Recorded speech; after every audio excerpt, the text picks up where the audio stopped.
Hey, in this video, I want to show you real quick how I took regular clothespins. Now, I purchased these on Amazon. I purchased these on Amazon.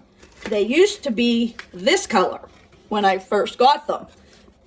But today I'm going to show you how I turned them into these vintage style clothespins. It's really super simple. So I can make products like these. Now, these aren't finished, but this is a stepping.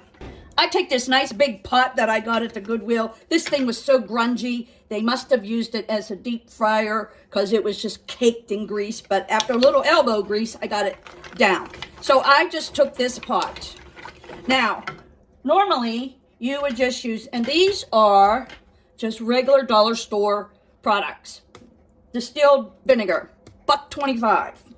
I buy this every time I go to the store. I buy tons of bottles of it. Peroxide, hydrogen peroxide, but it's peroxide.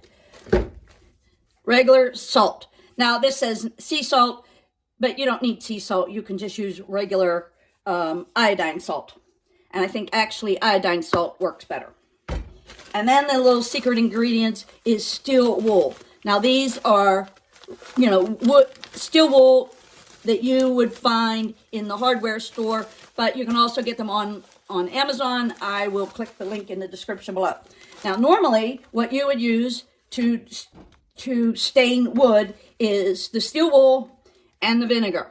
That's it. But it wasn't moving fast enough for me, so that's when I decided to add some peroxide and salt.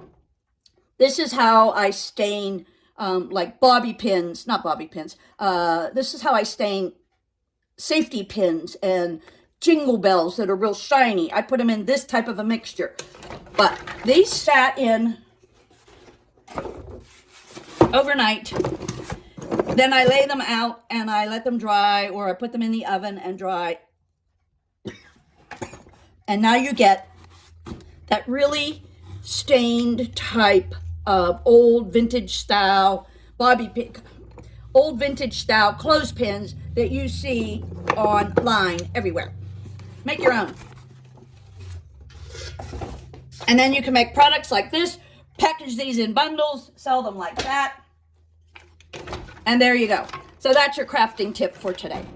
Okay, one of the things I didn't tell you is how much of what. I don't measure anything, but when I started this, because I knew I was going to use a lot, I used the whole bottle of this. I might have even used 2 bottles.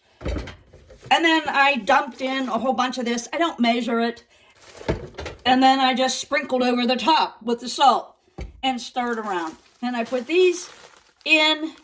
I put these in actually first, like bay leaves that you put in spaghetti sauce. You just let them sit in there and stir around. And so, like I said before, these haven't even been in here for an hour, and you can already tell. These were white when they went in this pot. Like these were white. These are actually kind of ready to go. Some of them are a little bit harder, but you got to remember too, they will dry lighter.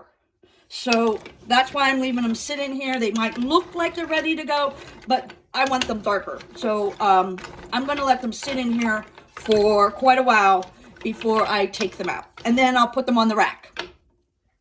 I'll show you that here in a sec. Once I decide that they are done, I put them on this old rack. This is a broiler pan, and I just put them on here and let them dry. If I really need them in a hurry, I will put them in the oven on like 200 and let them dry. It'll maybe take about a half an hour or something like that in the dryer. But that's all I do with these. And this is what they turn into. Strip down some fabric, wrap it around. This is another item that I stained or distressed. These were just regular bobby pins. You get those at the dollar store as well, but they are at the checkout counters, not in the aisles, or not where you think they should be. But this is what you're going to turn these into these, and then you can sell these. Happy crafting!